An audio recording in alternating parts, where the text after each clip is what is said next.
என்று கேட்க, பாரத போரில் ஆயுதமே ஏந்த மாட்டேன் என்றாரே, எதற்காக வில்லையும் அம்பையும் கொண்டு வரச் சொல்கிறார் என்று மனதில் எண்ணியபடியே வில்லையும் அம்பையும் கொண்டு வந்து கொடுக்கிறார் அர்ஜுனன்.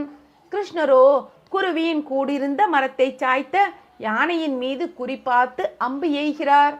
அப்பொழுது அந்த அம்போ யானையின் கழுத்தில் உள்ள மணியை அறுத்து எறிந்தது.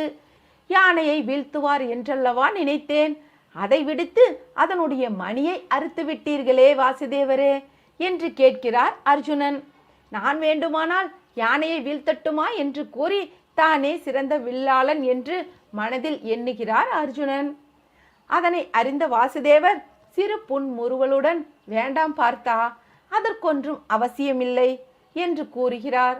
பிறகு ஏன் யானையின் மீது அம்பு எய்தீர்கள் வாசுதேவரே என்று கேட்க, அப்பாவி சிட்டுக்குருவியின் கூட்டை கலைத்த யானைக்கான